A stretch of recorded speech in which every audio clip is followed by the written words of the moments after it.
Hello, good morning. চলো আজকে তোমাদের একটা গল্প বলি। গল্পের নাম ছেলে মানুষ বলে।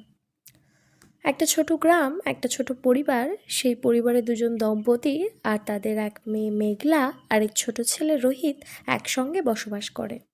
সেই পরিবার চারিদিকে সমৃদ্ধ থাকলেও তাদের পরিবারের মাঝে মাঝে কিছু অশান্তি লেগে থাকতো। এটা হতো সেই পরিবারের এককেন্দ্রিক মনোভাবের জন্য হতো।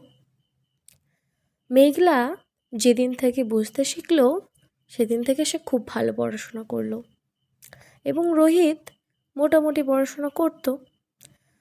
সেই মতো একদিন রেজাল্ট প্রকাশের দিন মেঘলা 90% নম্বর পেল আর রোহিত পেল 70%। মেঘলা তার মাকে এসে বলল, মা আমি এত নাম্বার পেয়েছি। মা চুপ করে জাস্ট শুনলো। আর অপরদিকে রোহিত যেই তার মার্কসের কথা বলল, তার মা তাকে নিয়ে একটু বেশি প্রশংসা করলো। সেই ঘটনাটা দেখে মেঘলার মনে একটু একটু করে ক্ষোভ জন্মাতে শুরু করলো। একটু একটু করে সে ভেতরে ভেতরে দুঃখ পেতে থাকলো।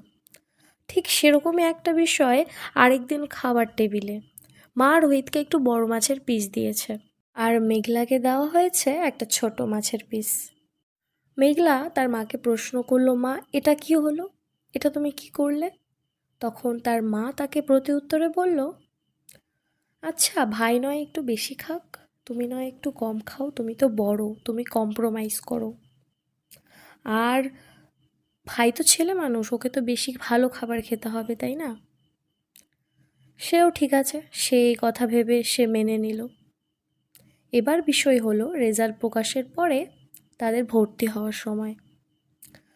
মেঘলা বিজ্ঞান বিষয় নিয়ে পড়াশোনা করতে চাইল। তাকে সেই বিষয় নিয়ে পড়তে দেওয়া হলো না, তাকে বারণ করা হলো। কারণ সেই খরচা মেনটেন করার মতো সেই দম্পতিদের কাছে নাকি অর্থ ছিল না, এই বলে তাকে ধামাচাপা দেওয়া হলো। অপরদিকে রোহিতের ইচ্ছে না থাকা সত্ত্বেও তাকে জোর করে বিজ্ঞান বিষয় নিয়ে পড়তে জোর করা হলো। তখন মেঘলা সেই ঘটনাটি দেখে চোখের জল ফেলতে ফেলতে ঘরে দৌড়ে আসে। সে কাঁদতে কাঁদতে নিজেকে বলে, আচ্ছা আমি কেন মেয়ে হয়ে জন্মালাম, মা আমায় কেন এত হেয় করে? এবার আপনারাই বলুন, মেঘলা কি সত্যি মেয়ে হয়ে জন্মে কোনো অপরাধ করেছে? আর অবশ্যই বলো কিন্তু গল্পটা তোমাদের কেমন লাগলো।